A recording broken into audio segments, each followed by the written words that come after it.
Hello, Sandra here. Welcome to my channel. It has been a hot minute since I did any kind of video on this channel. I have been busy doing SJM focused content with my bestie Tara over on the Story Darlings channel. I have been busy over there. For the first video of the year, I wanted to go ahead and post a vlog that I have been working on for the highly anticipated release of House of Flame and Shadow by Sarah J Maas. It's almost unfair how high my expectations were for this book because of how long of a time there was between Crescent City 2 and 3 and the cliffhanger that we were left on. So did it live up to my expectations? I'm going to give you like a quick review of what I thought of the overall book and my reading experience at the end of this vlog. I did have COVID the entire time I did this reading vlog, so that might have affected my thoughts on House of Flame and Shadow. Overall, I enjoyed it. Without further ado, here is my vlog for Flame and Shadow.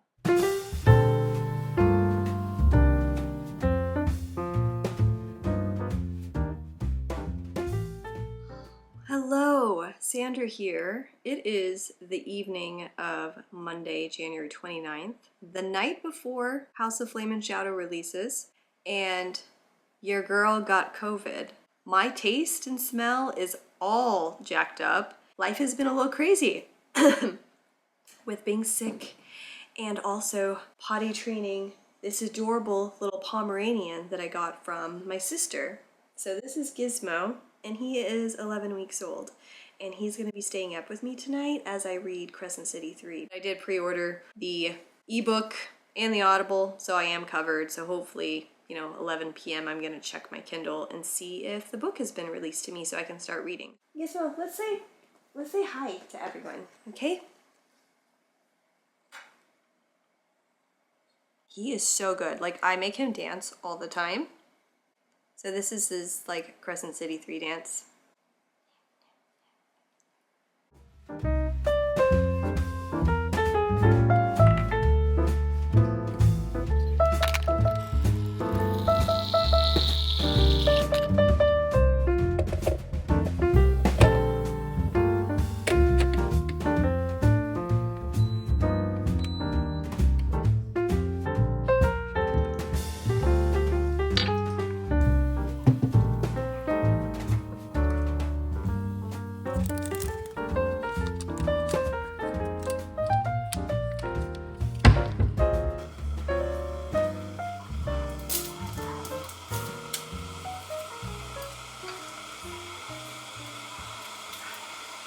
My husband picked up these snacks for me yesterday.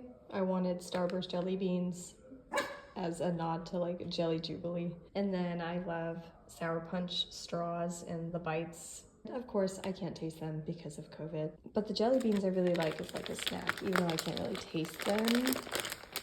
The only thing I can taste is the yellow ones kind of remind me of black licorice, but yeah. So, come here, buddy. Hi. He's probably doing some really bad stuff. Oh, Gizmo.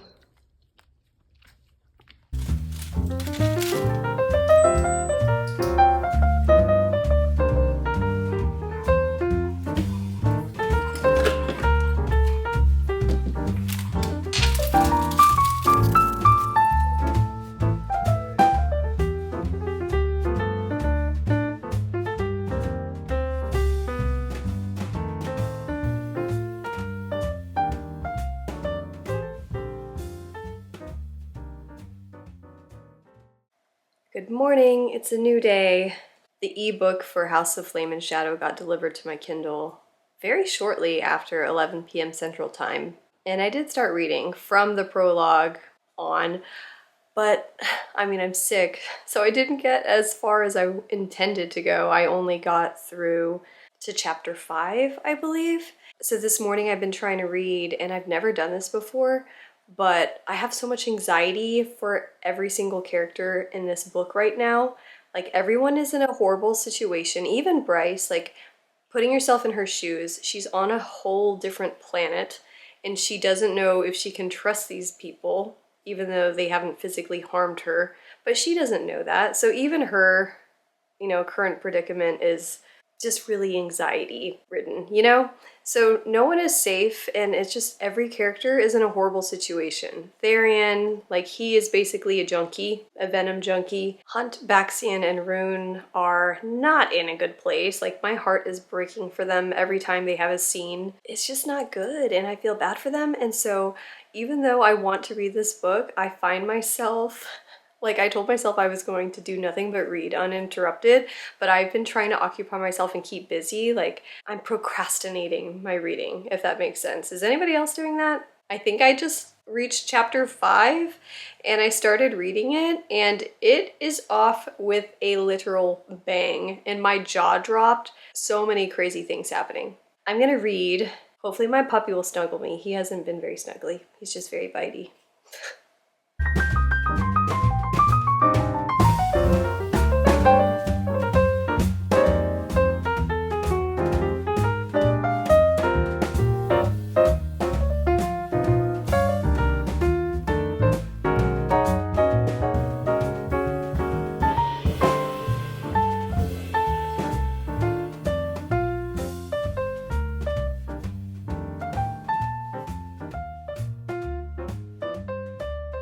Okay, I have finished the first 10 chapters. Like I said, going a little bit slower.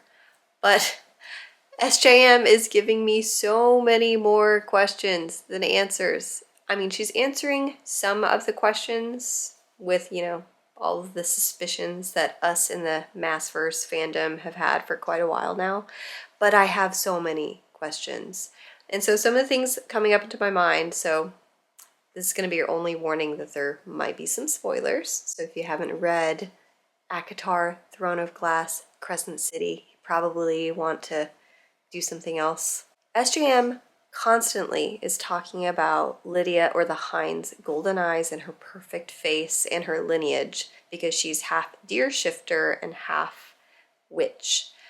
Is she related to Manon in some way, or is she like Manon? Because Manon also had golden eyes. Manon wasn't the only Iron Teeth witch that had golden eyes, but the ones that had like the truer Volg blood running through them, because the witches in Throne of Glass did have Volg blood in them. I don't know if they were made, I can't remember, but anyways, Lydia's always described that way, so it makes me wonder. And then in the Asteri dungeons, with Hunt, Rune, and Baxian being tortured, Hunt keeps coming to and seeing something that is deeper and more sinister than shadows watching him, which is the exact same as this shadow cloud thingy that was watching the Morrigan in A Court of Frost and Starlight when Mor went by horseback to her estate. It's revealed that this shadow watching Hunt is Apollyon, the prince of the pit, the deepest level of the pit. So I'm like, has he been watching the Morrigan for some reason? What is the reasoning there? I mean, Adis also showed up in this chapter with Apollyon. And also Nesta and Bryce doing their little Indiana Jones thing in the caves, in the catacombs there, and coming upon the depictions of the ancient queen greeting, like, the Daglin, I'm guessing, of this Prithian world, where they came and offered up humans to the Fae. They come across a Midgard worm, and Bryce had kind of the same reaction I just had, which was the Midgard worm originated from Midgard? And then we are in the Viper Queen's room, and Therian is talking to Declan and Flynn and Ethan, and Sigrid gets kicked out to Therian's room because the Hind is there under the guise of buying drugs from the Viper Queen, who leaves them alone to talk it out. And no one trusts the Hind, but she's obviously desperate to save Rune and trying to talk them into going along with her plan to rescue Rune and Hunt and Baxian. And Flynn keeps saying, does Rune know? And I'm like, is he talking about the mates? Because A, I think that Ethan and Sigrid are mates, alpha mates, and then I think that Hind and Rune definitely are mates from what we saw in the first book. It's like, he also made the comment about smelling Rune on her, and she got a little bit embarrassed. So I'm ready for this to unfold, but there's so much happening. I'm just like, I feel kind of numb from all of the stuff happening, but I'm going to keep reading, so I'll do another, like, 10 chapter check-in. So yeah, be back. So there's weird tension between Azriel and Bryce. Very weird. And Ethan just pulled a Therion and made a deal with the Viper Queen, which is just one fight. And I feel like he's going to be fighting Ariadne. Our boys are dum-dums.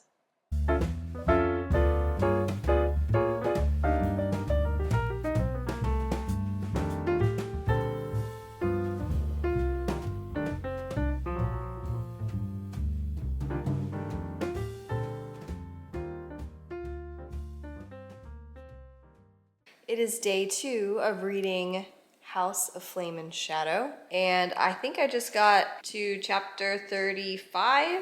No, I just finished chapter 33, and all I can say is the motherfucking hind. I have been waiting for this chapter. It is about damn time that something went their way. That's all I'm saying. It has just been a depressing, super rough read. I don't know how I feel about Bryce's interaction with Nesta and Azriel back in Prithian. Everyone in the fandom kept talking about how they wanted to see Nesta and Bryce be BFFs. I can see why SJM went this direction, because of course it's not going to be all flowers and rainbows at the beginning. Bryce is singularly focused on getting back to her mate. She's in that ruthless, brutal, I'm gonna do whatever it takes to get back to my mate and make sure he's okay kind of mode. Fuck everyone else, and I understand where she's coming from. Also, I'm so excited because today is the morning that I'm supposed to get my Walmart exclusive edition, which I pre-ordered several months ago when it was announced. So I'm very excited to get that. Anyway, I'm gonna continue reading. My goal is to get through part 2, The Search, today. Wish me luck.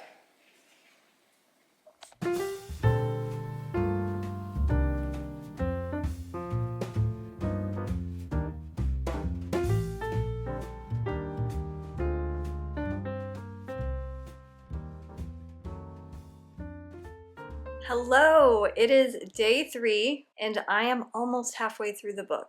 I'm only on chapter 42. It's about 45% of the way through and it's just taking me a really long time. I feel like there's so many things happening that I'm almost getting burnt out. But there have been so many bombshells dropped. Like Hind is a mom, which I'm a mom, so of course like being able to relate to a character in that way, especially a character like the Hind, is so cool. But she's a mom of twins and she gave her kids up for adoption. I'm sure it's the only way that she thought that they could thrive. We finally had a reunion scene. So Bryce teleported to her father, Einar's estate, and then tricked him. She was channeling some definite Selena Sardothian or Aelin Ashrover Galathinius vibes there. She's been staying one step ahead. She teleports to home, which is where Hunt is, and he is on the Depth Charger, which is the Ocean Queen's submarine. There's just so much going on. Like, Day has finally woken up from all of her horrible injuries, dying, flatlining a couple times. I'm so glad she's alive. And then Therion is just being super weird. Like, I worry about his character being so cowardly and down in the dumps because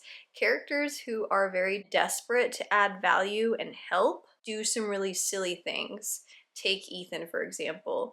Like, he ran away back to the House of Flame and Shadow to talk with Jezebel about getting a necromancer to raise Sigrid, and I worry what that's going to be like because they've already said that those who come back from the dead are not the same. And so now I'm just like, oh, Ethan, don't do it. Like, you've already made a stupid mistake that got Sigrid killed, and now I feel like you're about to make another one. And then it has finally come to light that Hunt has been bred to help raise the dead because of his lightning. TBD there on who the Asteria are trying to raise. I'm like, is it the 7th star? Serious? I have questions. Anyways, back to Therion. I feel like he's gonna do something stupid. Even though he's on the Ocean Queen's vessel, he just doesn't seem like it just feels like some bad decisions are coming our way and I'm worried for our crew.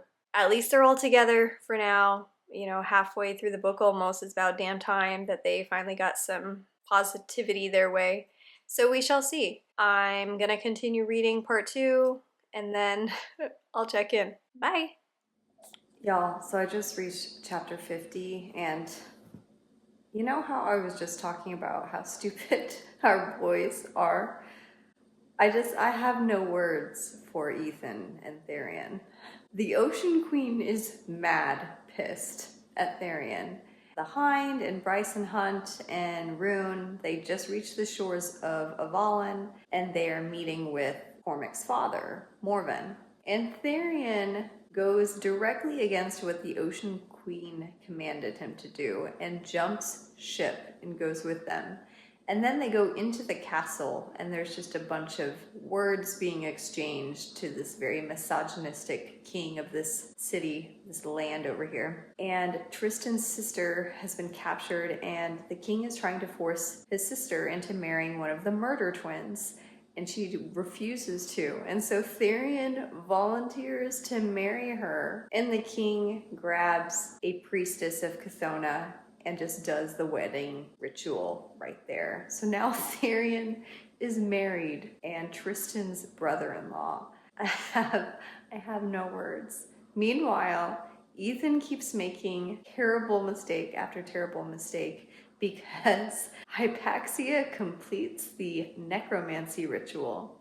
But Sigrid went a different path that the Underking enticed her with, and now she is an acid-eyed reaper. Hypaxia turned over the idea of something like a thunderbird would be able to help entice Sigrid's soul to come back to life, to kind of reverse being a reaper.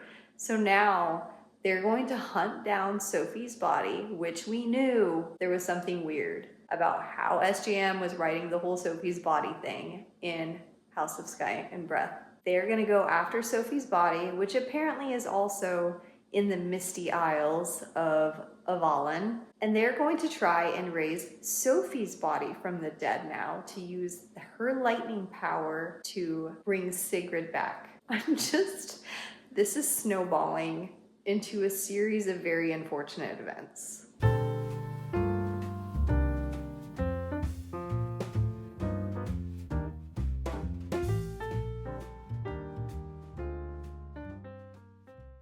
Okay, just finished part 2, The Search, and Rune killed his father, and Bryce killed Morven, and Bryce brought back Avalon to its former glory. There were so many bombshells dropped, like Hunt.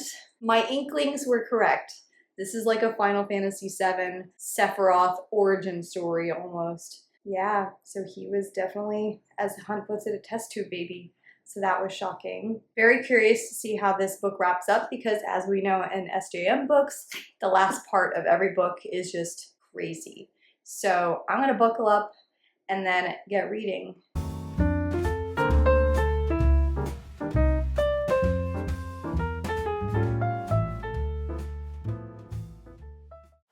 My little buddy Gizmo is gonna join me for the end part of this video, but out of 5 stars, I would rate House of Flame and Shadow 4. And I don't know if this is because I was sick with COVID the entire time, but the book was such a slog for me. The only other way that I can describe how I felt reading this book was very similarly to my experience reading The Shadow Rising, which is, I think, book 4 in the Wheel of Time series. There were so many huge, important things happening in that book, and just tons of reveals and lore and questions being answered. It was very similar to Flame and Shadow in that sense. Flame and Shadow is just chapter after chapter of horrible things happening to the characters, and it was such a heavy book. Like, you didn't really get enough time to just sit and be cozy with any of the characters. There weren't a ton of happy moments until the very, very end, and that just made, you know, a 102 chapter book plus prologue such a heavy read for me. It wasn't a perfect book in my opinion. I didn't get the cozy scenes that I wanted with the crossover. Maybe I just need to be in a different headspace, but it was still a good book. Like, we got a lot of answers to questions that we've had in the fandom for a very long time. So that was good, but I still am left with more questions that are hopefully going to be answered in ACOTAR, 6. Specifically around like Rhysand's last name. Fury just kind of disappeared. Like, for her being such a top assassin in this world, she wasn't leveraged a lot. Sigrid's plotline just kind of up and disappeared. The same with Ariadne. There's so much buildup about Ariadne's power, her ability to hurt or kill the princes of hell, and then she just disappeared for like the entirety of the book. I will say that Tharian and Ethan's characters, even though their decision making was very questionable and annoyed me, they were the comic relief of this book. I was laughing out loud during some of their decisions and choices that they made, just making their situation worse and running away from their responsibilities and that sort of thing. But they did like help add some levity to an otherwise very dire situation, in my opinion. Also, I feel like at the end, when Hunt goes after her in the mech suit when she's floating around in space, losing oxygen, it was very reminiscent of like Final Fantasy VIII to me, when Squall leaves the spaceship to go after Renoa floating around in space. So there were a few moments, like Hunt being a test tube baby, his words, and having the scientist father, that reminded me of Final Fantasy VII with Sephiroth. So there's just like little things like that. But overall, I like the story. It just felt like go, go, go, go, go, and everything was a major development. And it was very exhausting for me to read, especially in the headspace that I was at. So 4 stars, I would read it again. Hopefully it's not another 2 years before we get like the next one. And hopefully next year, like early 2025, we can get the next ACOTAR book and continue on with some of this crossover stuff. Hope you enjoyed that vlog. I hope to do a February wrap-up video, so be on the lookout for that. And then over on the Story Darlings channel, me and my bestie will be talking with our friend Jessie about House and Flame and Shadow. So be on the lookout for that as well. We'll see you next time. Bye!